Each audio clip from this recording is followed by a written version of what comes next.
Europe 1. Europe 1 matin, donc première édition présentée par Mélina Fachin. Bonjour Mélina. Bonjour Lionel, bonjour à tous. Nous le disions donc, 8 personnes ont été blessées hier dans l'explosion d'une poudrerie à Bergerac, en Dordogne. En Dordogne, 8 blessés, dont un dans un état critique qui a été héliporté à l'hôpital de Bordeaux. Vers 14h hier, plusieurs explosions ont retenti sur le site de l'entreprise Eurenco, classé Céveso, seuil haut. Écoutez le témoignage de ce voisin recueilli par Clément Barguin. On est à 500 mètres à peu près de l'usine. On a ressenti et entendu les 3 explosions. Moi, au moment, j'ai pensé que c'était des avions qui passaient le mur du son. Ça fait à peu près le même bruit et les mêmes vibrations. C'est inquiétant surtout par rapport aux personnes qui y travaillent, puisque sur Bergerac, on connaît tous des gens qui y travaillent. L'origine de cet incident est pour l'instant inconnue. Ce que l'on sait, c'est que Eurenco fabrique des composants explosifs. Jonathan Priolo est le maire de Bergerac. Là, on était sur des articles de nitrocellulose pour un usage civil ou militaire. On est sur un site, le numéro 75, au niveau des différents hangars, sur lesquels on était sur des échantillons de nitrocellulose, parce qu'on est aussi en période de maintenance avec l'été. Il y a aussi des fortes chaleurs, donc c'est tout cela qui va être analysé par la police scientifique avec l'enquête qui est ouverte. C'est un site classé Céveso, donc il y a un regard particulier qui est porté par les services de secours, par l'État et la collectivité. En général, il y a à peu près 200 salariés qui travaillent sur site, avec les 3-8, à peu près un tiers. Donc je dirais qu'il y avait à peu près 70 personnes sur site. On a vu une quarantaine de blessés, allant de la personne qui est en urgence importante et qui est partie héliportée vers l'hôpital, le CHU de Bordeaux. 7 personnes qui ont été mises soit vers l'hôpital de Bergerac, soit gérées sur place, et une trentaine de personnes qui ont été incommodées au moment de la déflagration. Mais on a vu qu'il y a eu une réactivité importante de la part des services de secours, des collectivités, donc ça on peut vraiment s'en féliciter. Le maire de Bergerac au micro de notre correspondant Stéphane Place. Il assure par ailleurs que l'accident n'a provoqué que de très faibles émanations, sans danger pour le voisinage. Et puis un autre incendie s'est déclaré cette nuit sur un autre site Céveso. Un site à haut risque dans le Bas-Rhin, à Molsheim, près de Strasbourg. Le bâtiment qui a pris feu abrite des produits chimiques. Pas de victimes et pas de diffusion de produits dangereux selon la préfecture. L'incendie est désormais éteint. Appel à la grève ce matin à la prison d'Arles, là où Yvan Colonna a été battu à mort par un autre détenu le 2 mars dernier. Les employés de la centrale entendent protester contre un rapport qui pointe des manquements dans cette affaire et les procédures disciplinaires annoncées notamment contre un surveillant de l'établissement. Alors on le disait, l'actualité, c'est encore et toujours aujourd'hui cette canicule qui pèse sur la France. Le pic de chaleur atteint hier va se prolonger aujourd'hui, surtout dans l'est du pays. 26 départements sont toujours placés en vigilance orange canicule, du Bas-Rhin à la Haute-Garonne, alors que nous vivons la 3e canicule déjà depuis le début de l'été et que cela est amené à se reproduire de plus en plus souvent dans les années à venir. Ça nous oblige à repenser notre manière de vivre et peut-être la conception de nos maisons. Reportage à Lille de notre correspondant Maximilien Carlier. L'image du Nord, ce sont ces maisons en briques rouges, style 1930, sur 2 étages, des constructions ouvrières aux murs assez fins, mais quand il fait chaud, elles se transforment en fournaises, un habitat qu'il va falloir radicalement modifier pour Marc Dumont, enseignant en urbanisme à l'Université de Lille. On sait qu'on va devoir isoler de plus en plus de l'extérieur et on imagine des changements très importants culturels que ça va induire, car on s'est habitué à nos maisons en briques, avec des beaux parements, avec parfois des constructions remarquables dans le Nord, mais progressivement, l'isolation recommandée va être une isolation non plus de l'intérieur mais de l'extérieur. Avec des enduits isolants, blancs par exemple, sur les façades des maisons. Cela pourrait avoir des conséquences sur la morphologie de nos villes, insiste ce chercheur. Autre aspect, moins connu dans la métropole lilloise, pour réduire cette sensation de chaleur, changer son toit. Les toitures sont parfois sombres dans certains toits plats, donc il y a des toitures qu'on appelle bitumées et effectivement on va commencer à progressivement introduire des enduits clairs qui vont permettre de diminuer parfois de 10 degrés la température intérieure ressentie dans le logement. Il y a aussi ce qui ne se voit pas, sous nos pieds, le sol argileux dans le nord plus qu'ailleurs. Avec la sécheresse, le phénomène de retrait-gonflement s'accentue et engendre d'énormes fissures dans les habitations. La solution, elle existe, d'après ce spécialiste, réinjecter de l'eau de pluie pour réhumidifier les couches souterraines. Lille, Maximilien Carlier, Europe 1. 6h et bientôt 6 minutes sur Europe 1. Au chapitre politique, le ministre de l'Intérieur dévoile ses pistes pour lutter contre l'immigration clandestine. Dans un entretien à lire aujourd'hui dans le Figaro, Gérald Darmanin annonce qu'un projet de loi sur la question sera présenté à la rentrée après la tenue d'une grande concertation avec les partis politiques et les associations. Le ministre avance plusieurs propositions concrètes, Gladys Laffitte. Oui, sa priorité, c'est de réformer en profondeur l'organisation de l'asile en France, réduire les délais, gagner en efficacité. Et pour cela, Gérald Darmanin souhaite par exemple qu'une expulsion soit prononcée plus tôt qu'actuellement, dès le rejet d'une demande d'asile, ou encore qu'un juge unique au lieu de 3 statuts sur les recours. Le ministre de l'Intérieur veut aussi en finir avec les longues files d'attente d'étrangers devant les préfectures. Il veut réorganiser le parcours et dématérialiser une partie de la procédure. Enfin, il veut renforcer la lutte contre les délinquants étrangers.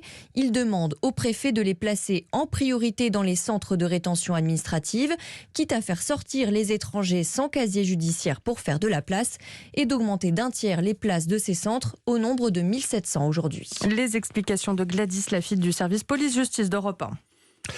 Le Parlement s'apprête à adopter définitivement aujourd'hui le second volet du paquet de mesures en faveur du pouvoir d'achat. Ce texte comprend notamment la revalorisation du point d'indice des fonctionnaires, le prolongement du bouclier tarifaire sur le prix du gaz et de la remise carburant. Cette question maintenant qui va intéresser tous les consommateurs que nous sommes. Faut-il supprimer les dates de péremption sur les produits frais ? C'est en tout cas ce qu'a décidé de faire la chaîne de supermarchés britannique Waitrose. La mention Best Before, meilleur avant, va disparaître d'environ 500 produits frais, notamment des fruits et légumes sous emballage. L'objectif, réduire le gaspillage. Chez nous en France, 20% des produits sont jetés à cause de ça, Noah Moussa. Oui, de nombreux Français jettent de la nourriture dès que la date de péremption est dépassée. C'est par exemple le cas de Lorina, 21 ans. Dès que je vois que la date est dépassée chez moi, en général, je consomme pas parce que j'ai peur d'avoir des maladies. Du coup, je préfère jeter. Un gaspillage dû à la méconnaissance d'un Français sur 2 sur le fonctionnement des dates de péremption. La date limite de consommation, à consommer jusqu'au, et la date de durabilité minimale, le fameux à consommer de préférence avant le, ne veulent absolument pas dire la même chose. C'est ce qu'explique Simon Foucault, responsable des affaires publiques de la start-up anti-gaspi Too Good To Go. Les gens vont avoir tendance à dès qu'ils voient une date, considérer que si celle-ci est dépassée, le produit ne peut pas être consommé. Alors qu'une date qu'on va retrouver sur un produit ultra frais, effectivement, après celle-ci, le produit ne doit absolument pas être consommé. Alors qu'une date qu'on va trouver sur les conserves, sur un paquet de riz, sur un paquet de pâtes, le produit peut être consommé sans problème une fois la date dépassée. Alors, s'il est écrit à consommer de préférence avant le sur votre produit, mieux vaut l'observer, le sentir et le goûter avant de le jeter. Les précisions de Noah Moussa pour Europe 1. À l'étranger, l'Union européenne condamne ce matin les manœuvres militaires agressives de la Chine autour de Taïwan. La visite d'à peine 24 heures de Nancy Pelosi, la chef des députés américains sur cette île revendiquée par Pékin, n'en finit plus de faire des remous. La Chine, qui avait promis des actions militaires ciblées en représailles, effectuera à partir d'aujourd'hui de nombreux exercices militaires autour de Taïwan, et ce pendant plusieurs jours. Les États-Unis, de leur côté, craignent aussi des représailles d'Al-Qaïda après la mort le week-end dernier du chef de l'organisation terroriste. Ayman al-Zawahiri a été abattu par une frappe de drone en Afghanistan, et on en sait plus ce matin sur la traque de celui qui avait pris la relève d'Oussama Ben Laden. Alexis Guilleux.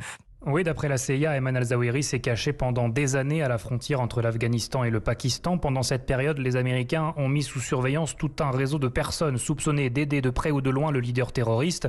Ce réseau s'est activé l'an dernier, après le départ des Américains d'Afghanistan.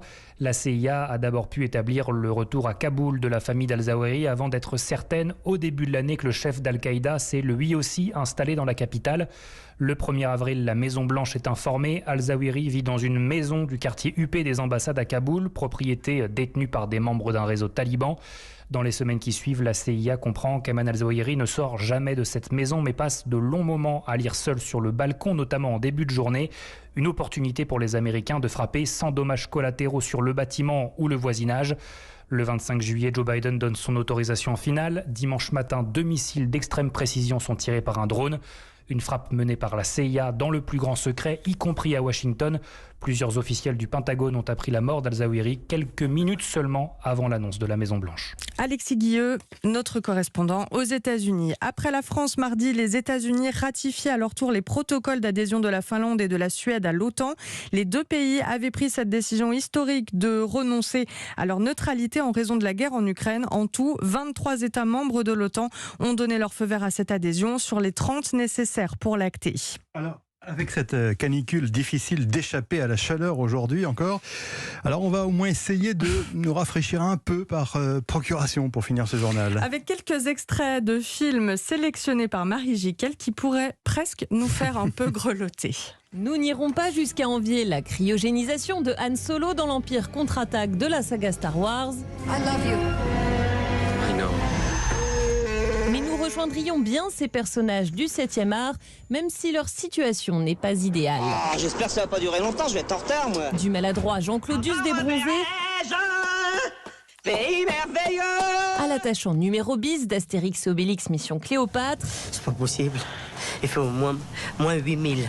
Aux animaux déjantés du film d'animation L'Âge de glace. Tu me sautes sur le dos et tu roupilles tout le long du voyage. Oh, c'est vrai?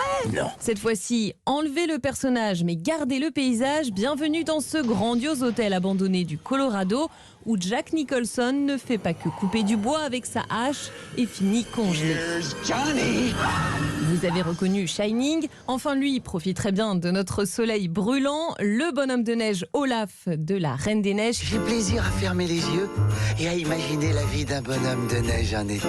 Qui nous offre la complainte la plus poétique et la plus insolite du cinéma. Les abeilles, les pissenlits et le soleil, l'heure pour moi de faire ce que la neige fait en été. Bon, on a au moins un tout petit peu l'impression d'avoir gagné quelques degrés. Oui, effectivement, tout est bon à prendre par les temps qui courent. C'était le journal de Mélina Fachin. À tout à l'heure, Mélina. À tout à l'heure.